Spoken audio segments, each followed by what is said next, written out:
On July 1st, 2025, astronomers detected something entering our solar system from interstellar space. A body moving at 60 kilometers per second, far too fast to belong here. An object that came from another star, possibly from another planetary system entirely. They designated it 3I Atlas, the third confirmed interstellar visitor in human history. Within weeks, a Harvard astrophysicist publicly stated that this object displayed characteristics consistent with an artificially constructed spacecraft. That claim would normally be dismissed as fringe speculation, except the scientist making it has credentials that are difficult to ignore. And the data backing it up is, at minimum, deeply unusual. Today we're going through everything. The three interstellar objects that have now passed through our solar system. What makes each of them strange? Why a respected astrophysicist is willing to stake his reputation on the possibility that at least one of them isn't natural. And what happens if 3I Atlas performs the maneuver that would bring it face to face with Earth before the end of this year? Let's start with what we actually know.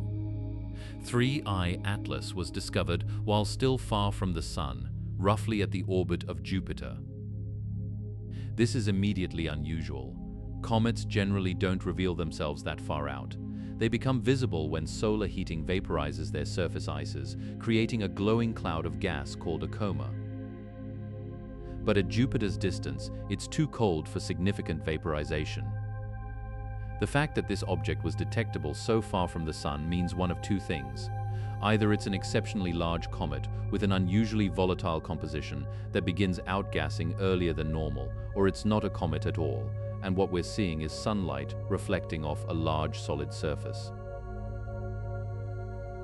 If it's a comet, its nucleus could be relatively modest, a few kilometers across, with its apparent brightness boosted by an early forming gas cloud. But if it's a solid body with no coma, it would need to be roughly 20 kilometers in diameter to reflect enough sunlight to be visible at that distance. 20 kilometers is enormous. For reference, the asteroid that killed the dinosaurs was about 10 kilometers across. An inert body twice that size, arriving from interstellar space, would be extraordinary in its own right. But size isn't what caught the attention of Avi Loeb and his colleagues at Harvard. It was the trajectory.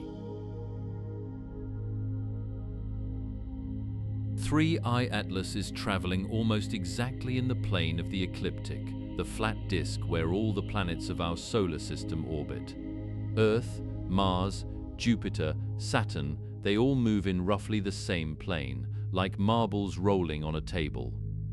And this interstellar visitor, arriving from the depths of the galaxy, happens to be flying almost perfectly along that same table. The angle of inclination is approximately 5 degrees. The probability of a random interstellar object arriving at such a shallow angle to our planetary plane is small. Loeb and his team calculated it at less than 1%. Other astronomers have pushed back on that number. Some estimates put it closer to 5 or 6%, but either way, it's an unlikely geometry. It's as if someone skipped a stone across the surface of a pond. The stone doesn't plunge in from above. It comes in low and flat, skimming along the surface where everything interesting is. Where the planets are, there's a second orbital peculiarity. 3I Atlas is traveling in the retrograde direction, opposite to the motion of all the planets and the Sun itself. If you look down at the solar system from above the North Pole, everything rotates counterclockwise. 3I Atlas is moving clockwise. It's flying head-on into planetary traffic.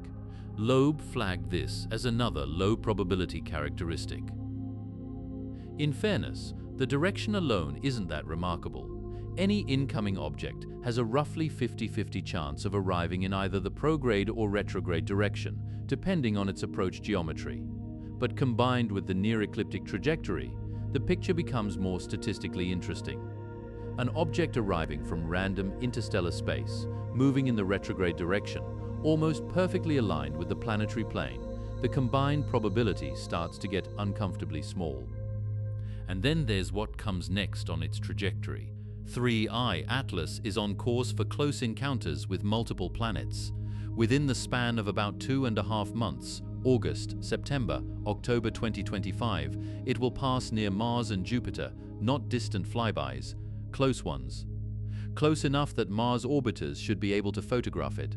Close enough for meaningful gravitational interaction. This matters because of a technique called a gravitational assist, the same maneuver used by every deep space probe humanity has ever launched.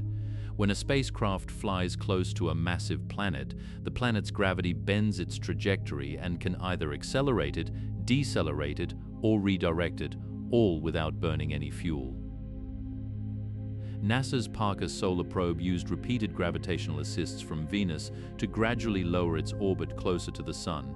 The Voyager probes used Jupiter and Saturn to slingshot themselves out of the solar system entirely. It's the most efficient way to navigate a planetary system. And it's exactly what 3I Atlas is positioned to do.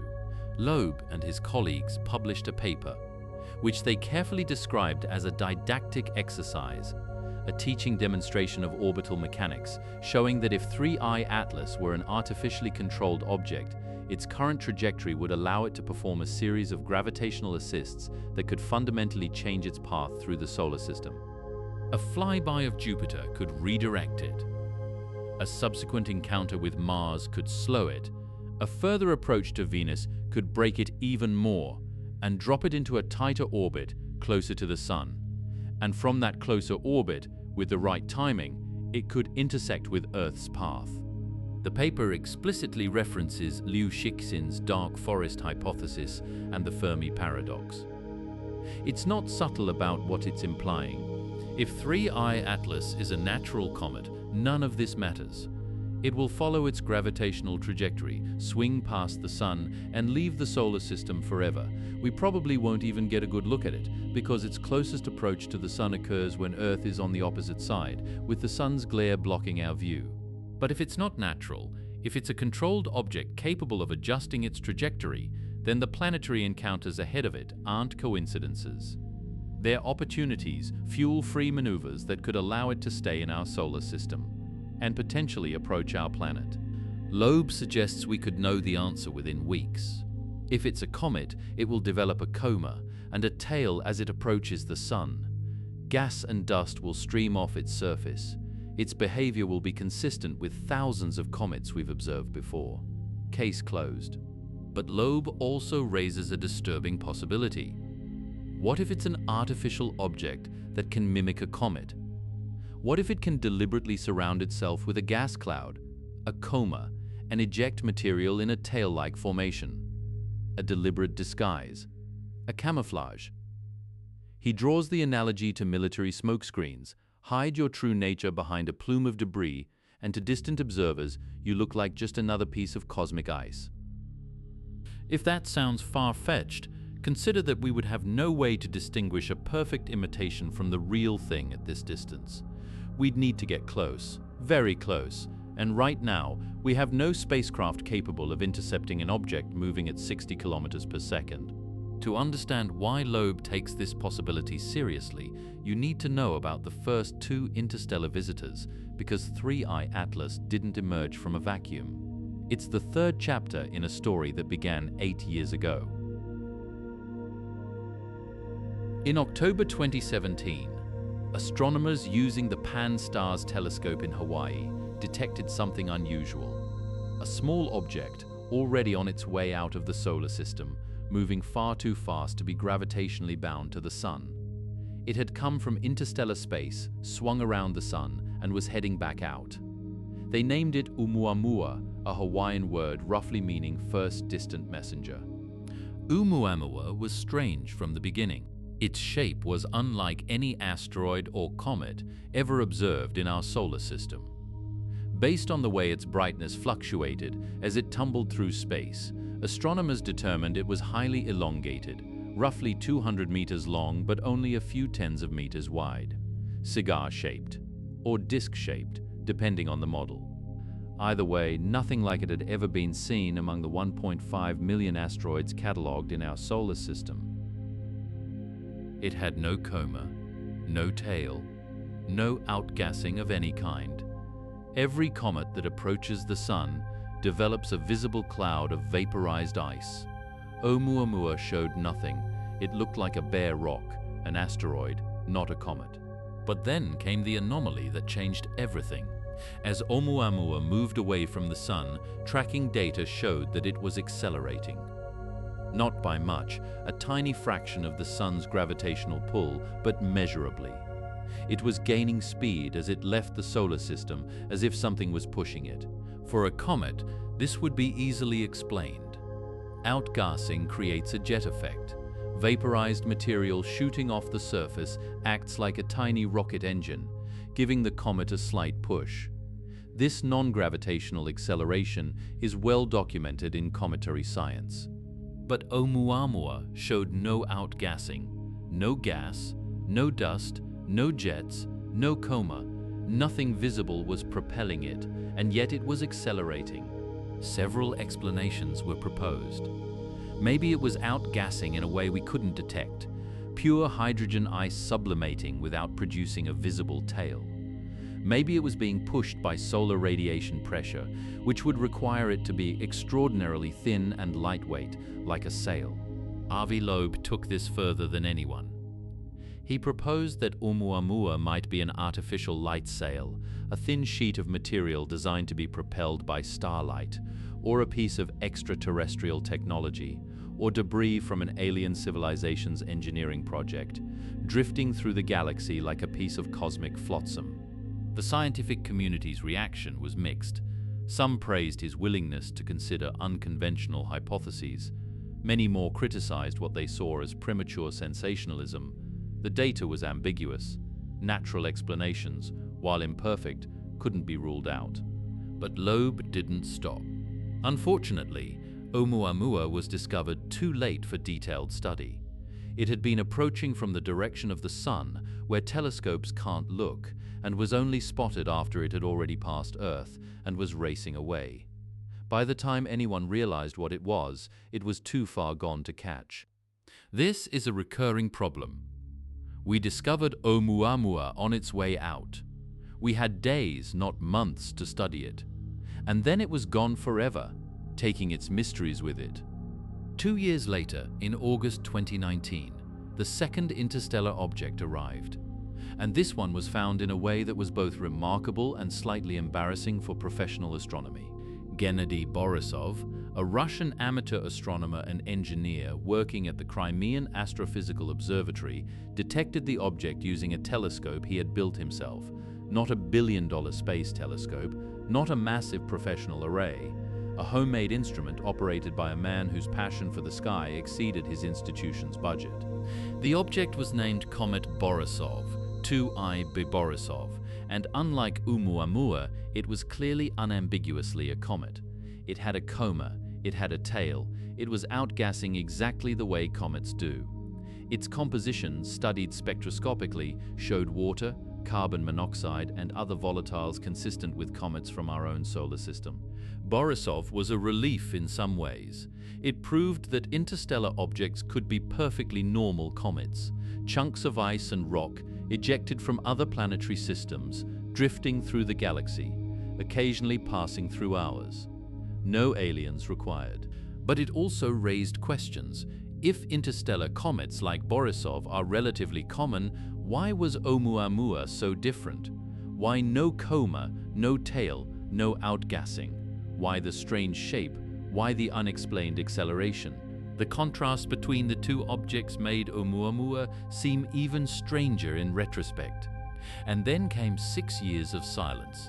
From 2019 to 2025, no new interstellar objects were detected. Astronomers expected them more frequently, roughly one every 2 years based on statistical models. The gap was longer than predicted, though not impossibly so. Detection depends on timing, geometry, and telescope coverage. We might have simply missed a few. But Loeb didn't wait for the next detection. He went looking for evidence of past interstellar visitors that had actually reached Earth.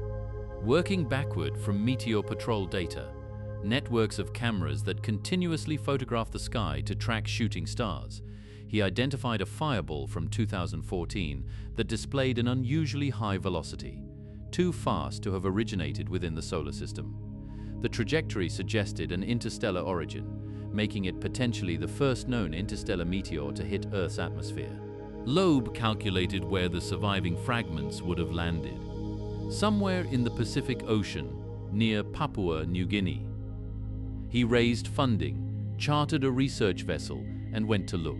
Using a magnetic sled dragged along the ocean floor, his team recovered tiny metallic spherules, droplets of metal created when the object burned through the atmosphere at extreme speed, partially vaporizing and raining molten droplets along its trajectory. Loeb claimed the composition of these spherules was unusual, an atypical combination of metals that didn't match known solar system meteorites. He argued this supported an interstellar origin, possibly even an artificial one. The meteorite community was skeptical. Many experts pointed out that similar compositions can occur in rare but natural iron meteorites. The ocean floor is also contaminated with industrial debris, volcanic particles, and other sources of metallic spherules that could confuse the results. The debate remains unresolved, but Loeb's willingness to physically go and look, to move beyond theory and actually search for physical evidence, earned respect even from his critics. Most scientists publish papers. Loeb chartered a boat. Now, with 3I Atlas, the story enters its third chapter. And this one is playing out in real time. The object is currently being tracked by telescopes worldwide. Mars orbiters are being repositioned to photograph it during its close approach. Every major observatory is scheduling observation time, and in the coming weeks, the fundamental question will be answered: does 3I Atlas develop a coma and tail as it approaches the Sun, confirming it as a natural comet, or does it remain inert, solid, and anomalous? If it's a comet, the story ends quietly. Another chunk of interstellar ice passing through. Interesting, but not revolutionary.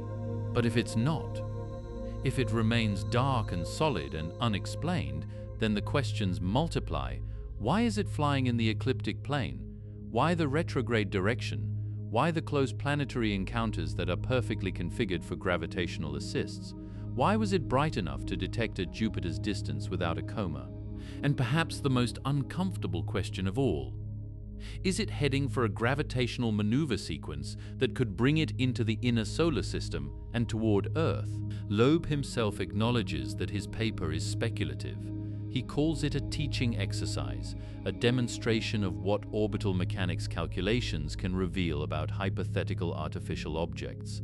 But he also makes clear that the calculations are real, the physics is sound, and the trajectory is genuinely unusual. The next few months will be decisive. If 3I Atlas behaves like a comet, the mystery dissolves. If it doesn't, we enter genuinely uncharted territory. 3 interstellar objects in 8 years. The first was shaped like nothing we'd ever seen and accelerated without explanation. The second was a normal comet, confirming that natural interstellar visitors exist. The third is flying through our planetary plane on a trajectory that, if it were controlled, would allow it to visit 3 planets and potentially approach Earth. Coincidence is always the most likely explanation. Randomness produces patterns that look meaningful all the time. We are pattern-seeking animals, and we find intention in noise. But we are also a species that has sent its own spacecraft to every planet in the solar system. We know what gravitational assists look like because we invented them. We know what controlled trajectories look like because we designed them. And when we see those same signatures in an object arriving from another star, it would be scientifically irresponsible not to at least ask the question: is 3I Atlas a comet? Almost certainly. The odds overwhelmingly favor a natural explanation, but almost certainly is not definitely. And in science, the gap between those two words is where the most important discoveries live. We'll know more soon. The data is coming. The telescopes are watching. And somewhere out there, moving at 60 kilometers per second through the plane where our planets orbit, something from another star is heading deeper into our solar system. Whatever it is, We've never had a better chance to find out.